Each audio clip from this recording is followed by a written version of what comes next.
Alors, salut les amis et bienvenue dans cette nouvelle vidéo consacrée à la création d'un réseau social en PHP. Alors, dans la vidéo d'introduction, si vous vous rappelez, je vous avais montré un petit système qui nous permettait de pouvoir partager ici des codes sources. Vu que c'est un réseau social pour développeurs, il faudrait qu'on puisse échanger des codes sources, histoire de pouvoir débugger des programmes, ainsi de suite, ok? Donc là, si je colle ce Mitsubishi à ce niveau-là, j'ai la possibilité de cliquer sur enregistrer. Et également, mon code source sera enregistré et on me donne la possibilité de partager ici le lien. Donc, je peux copier ce lien-là, le donner à un autre utilisateur, il pourra le coller. Ok? Donc là, c'est parce qu'on est en local, vous voyez tous ces longs trucs-là par rapport au chemin où se trouve mon dossier. Mais si par exemple, on a un site qui a pour nom boom.com, ce sera ici http://boom.com, showcode.php et id est égal ici à 10. Ok? Donc là, ce sera très simple. Mais là, vu qu'on est en local, c'est pourquoi ce chemin est assez long. Et automatiquement, je vois mon code source. L'utilisateur a la possibilité de cloner ici un code source qui existe déjà. Par exemple, je veux modifier ce code source. Je crée un petit clone et automatiquement, je peux apporter des modifications. Par exemple, ici, je vais mettre que des espaces.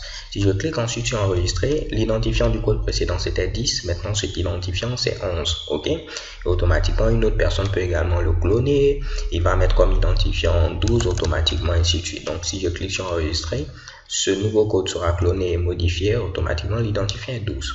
J'ai la possibilité également de cliquer sur nouveau pour créer un nouveau code source. Si je colle ce code source, je peux cliquer sur tout effacer. Cela va permettre de tout enlever. Ok? Alors les gars, c'est tout. C'est ce qu'on va réaliser rapidement dans ces 2 ou 3 vidéos à venir. Donc rapidement, je vais fermer ceci et on doit rajouter premièrement un lien qu'on va appeler ici partager. Donc je me rends rapidement au niveau ici de mon éditeur. Je vais venir au niveau de Partials et je vais chercher nav.php. Donc ce lien doit apparaître si et seulement si l'utilisateur est connecté. Donc je copie le lien de déconnexion et au niveau de is login, je vais rajouter tout simplement partager. Et là, il va appeler un fichier qui a pour nom share.php. Ok? Donc je vais mettre par exemple ici share code pour dire partager du code.php. Donc on va vérifier ceci. Je viens rapidement, je tente d'actualiser ma page. J'ai mon nouveau lien partagé et lorsque je clique sur ce lien, je suis redirigé vers sharecode.php. Mais le problème, c'est que cette page-là n'existe pas. Donc, on va rapidement résoudre ce petit problème en créant un nouveau fichier qui aura pour nom sharecode.php. Donc, je fais new php file et je vais l'appeler ici sharecode.php. Donc, mon fichier a été créé à ce niveau-là. Je vais créer également une vue qui correspond à ce Mitsubishi et ce fichier aura pour nom ici sharecode.view.php comme on avait l'habitude de le faire jusqu'à présent. Et chez Kebam, sharecode.view.php. Ok? Donc si je me rends au niveau du navigateur, au niveau de partager, on avait ce grand test area qui nous permettait de mettre du code. Et lorsque j'écrivais, j'avais la possibilité également de mettre des tabulations. Ok? Comme vous pouvez le voir, comme si j'étais dans un éditeur. On avait 2 boutons, tout effacé et enregistré. Donc premièrement, dans cette vidéo, on va réaliser l'interface et après on reviendra maintenant sur la gestion du code. Ok? Donc je me rends au niveau de mon éditeur. Au niveau ici de login.view.php, donc là je vais prendre login.php pour ne pas me fatiguer, je copie cela. Au niveau de sharecode.php, j'efface tout et je colle sur Mitsubishi. Je vais enlever tout ce qui est présent comme logique parce que ce dont j'ai besoin, c'est simplement le fait que ici on ait la session qui soit démarrée, on ait également ici nos fichiers chargés et on fait un require de cette fois-ci sharecode.view.php. Ok, donc si au niveau de sharecode.view.php, je mets ici hello world et je viens à ce niveau-là, je tente maintenant d'actualiser. Automatiquement, je suis redirigé vers la page d'accueil parce que je n'ai pas utilisé le bon filtre. À ce niveau-là, c'est guest filter, alors que le filtre qu'on devait avoir ici, c'est user filter. Je vais vérifier comment je l'avais appelé, c'était hot filter. Donc, je mets ici hot filter pour dire que l'utilisateur doit être authentifié. Ok? Donc là, je crois que maintenant tout est bon. Si je remets ici notre fameux fichier sharecode.php et que je valide, automatiquement, on voit notre hello world. Donc on est parti maintenant pour pouvoir créer cette interface. Je vais tout fermer. Je vais ouvrir simplement sharecode.view.php, enlever ce Mitsubishi là. Donc là également, je vais m'inspirer d'une vue. Donc au niveau de login.view.php, je vais copier tout ce qu'il y a et coller à ce niveau-là. Je vais enlever vraiment tout le contenu. Pourquoi pas tout ceci. Ok, donc on va rester avec ces blocs là. Au niveau du titre, ce sera partage de code source. On va mettre pourquoi pas tout ça au pluriel. On inclut ici le header, on inclut le footer et on a la possibilité de mettre notre contenu. Donc pour l'instant, je vais enlever ceci. Je vais mettre pourquoi pas un bloc div qui aura comme identifiant. Je vais mettre ici main content et je vais rajouter share code. Ok, donc j'ai mis main content 2 underscore ici share code. Ou bien on va faire très simple, on va mettre ici main content share code comme ceci. J'appuie sur tabulation et Shakebomb, on est parti. Donc au niveau ici du navigateur, ce que vous voyez ici, ce n'est rien d'autre qu'un formulaire. Donc on aura ici notre fameux formulaire. Au niveau de action, pour l'instant, je ne vais rien mettre. Auto-completed, je vais le mettre ici à off. Parce que je ne veux pas que le navigateur prenne des anciennes valeurs pour pré-remplir notre fameux formulaire. Donc l'élément principal ici, ce sera le text area. Le text area qui est présent à ce niveau, il va nous permettre d'avoir ici ce grand bloc là. Donc pour qu'il puisse prendre l'ensemble de la page, on va utiliser du code CSS. Donc pour l'instant, on va enlever ces fameux calls et rows. Donc comme nom à ce niveau là, je vais mettre quoi? Comme nom, je vais mettre ici code. Et comme identifiant, je mets ici code. Je rajoute également require. Et je mets à ce niveau là require. Parfait. Donc j'ai mon fameux text area qui a pour nom code, pour identifiant code. Et ici, j'ai mis require pour dire qu'il faut remplir ce champ là. Parfait. Je vais rajouter un bouton qui permet de valider. Donc ce sera un input de type submit. Et le nom, ce sera ici save. Et comme valeur, je vais mettre ici enregistrer. Comme ceci. Donc si je me rends au niveau du navigateur, au niveau de notre fameuse page et je tente d'actualiser, j'ai le nom partage de code source, j'ai mon fameux text area et mon bouton enregistrer. Je vais utiliser le bootstrap pour le styliser un peu. Je vais lui donner une classe, ce sera ici btn-success, ce qui va permettre d'avoir mon bouton qui aura ici un fond vert. Également, vous l'aurez vu, à ce niveau-là, on a un autre bouton tout effacé. Donc à ce niveau, ce sera très simple, ce sera un lien. Pour l'instant, je vais mettre ici dièse et je vais mettre tout effacé avec un petit point d'exclamation. La classe, ce sera ici également btn cette fois-ci danger, vu qu'on utilise le tutor bootstrap. On ne va pas se fatiguer. Donc si je viens ici, je tente d'actualiser. Shakebomb, j'ai tout effacé. Ok, mais comme vous pouvez le voir, à ce niveau-là, les deux sont accolés. Donc pour faire en sorte que ces deux-là puissent être accolés, ce sera très simple. Il faudra rajouter ici un bloc div. Donc je mets un bloc div qui aura la classe ici btn group. Et je pourrais prendre maintenant mes deux Mitsubishi et les mettre à ce niveau-là. Ok. Donc si je viens ici, je tente d'actualiser. Vous voyez automatiquement mes deux éléments sont accolés. Ok. Donc là, pas à pas, on essaie de réaliser cette interface. On a mis notre text area, on a mis nos deux boutons.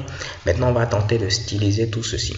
Donc, je me rends au niveau du code CSS. Je vais me rendre au niveau de asset, au niveau de CSS, au niveau de main.css. Libre à vous de créer un fichier CSS à part. Ok.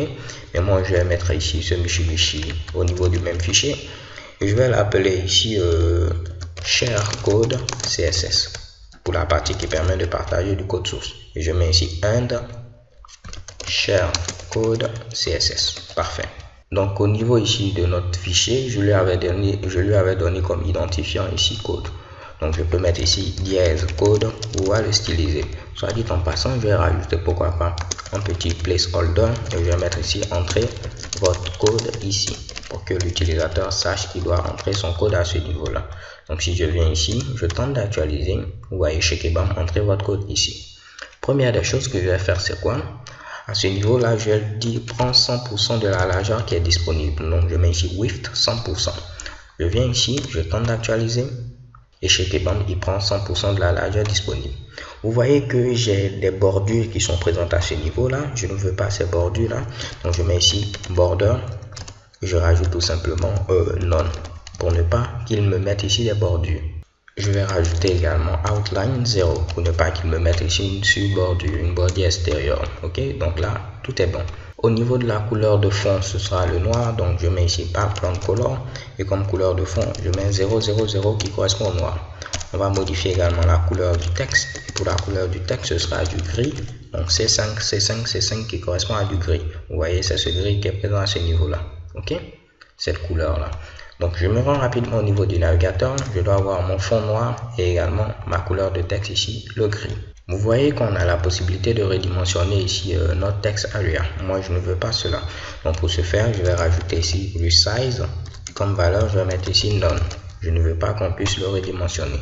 Si je viens ici, je tente d'actualiser, vous voyez, plus la possibilité de redimensionner ceci. Je modifie également la taille des caractères, donc je mets ici font size, comme ceci. Et comme taille, je vais mettre 14 pixels. Et pour terminer, je vais dire que tout ce qui dépasse, tu vas le cacher. Donc je mets ici overflow hidden. Donc tout ce qui va dépasser notre bloc, tu vas le cacher. Et chez Kebam, voici le résultat. Ok? Donc si je reviens ici, vous voyez qu'il prend également une hauteur assez importante. Donc je peux simuler cela en mettant une hauteur minimale, en mettant ici min height pour dire la hauteur minimale, et comme valeur, je vais mettre pourquoi pas 400 pixels. On va voir ce que cela donne comme résultat. Si je viens ici, je tente d'actualiser. Chez Kebam, j'ai ce résultat là. Je modifie le padding, je vais mettre un padding top de 1 EM et un padding left, pourquoi pas de 8 pixels, pour ne pas que mes éléments soient vraiment accolés. Parce que vous voyez, c'est vraiment accolé à ce niveau-là, à la partie gauche et également au niveau du haut. Donc là, maintenant, j'ai quelque chose de beaucoup plus nice à mon avis. Ok? Donc pour qu'on ait vraiment l'impression que c'est ici du code source, parce que c'est vraiment du code source, je vais rechercher Source Code Pro. Ok? C'est une police qu'on peut avoir par exemple au niveau de Google Fonts.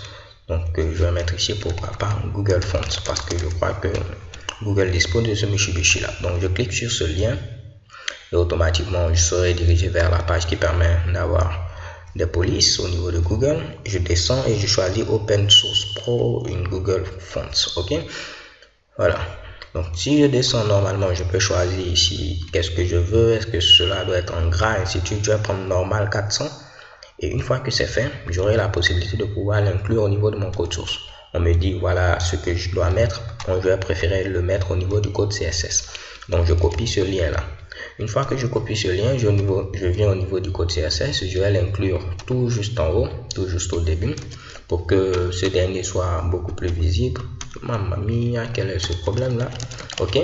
Et une fois que je vais l'utiliser, comme il y a pour nom Source Code Pro, je peux venir modifier. Je vais dire au niveau de mon fameux bloc code, pour la police, ce sera ici Source Code Pro. Et je vais mettre sans sérif par défaut. Si je viens maintenant à ce niveau-là, je tente d'actualiser la page. Vous voyez, cela va beaucoup plus ressembler à du code source.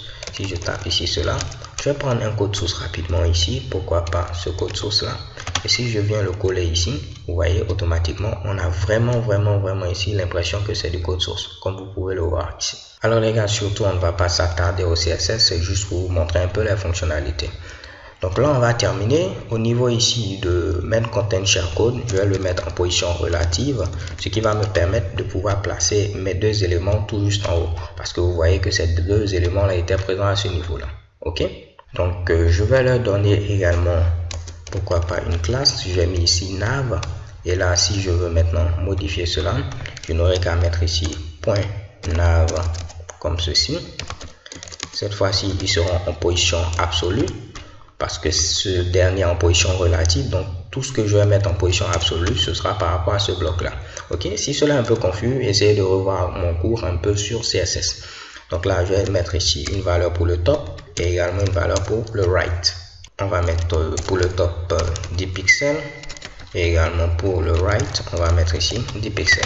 Donc tu te mets en position absolue, 10 pixels ici vers le haut et 10 pixels vers la droite. Si je tente d'actualiser, chez Kebam, j'ai ce résultat là. Position absolue, 10 pixels vers le haut et 10 pixels vers la droite. Donc là, je peux maintenant copier n'importe quel code source. Ok, et je pourrais naviguer entre ces fameux Mitsubishi. Autre chose, c'est que lorsque j'appuie sur tabulation, vous voyez, cela ne fonctionne pas automatiquement. On me met vers ici. Donc pour pouvoir activer la tabulation, on va utiliser une librairie JavaScript et on le fera au niveau de la vidéo suivante. So thanks for watching. Don't forget to subscribe and have a nice day. Peace.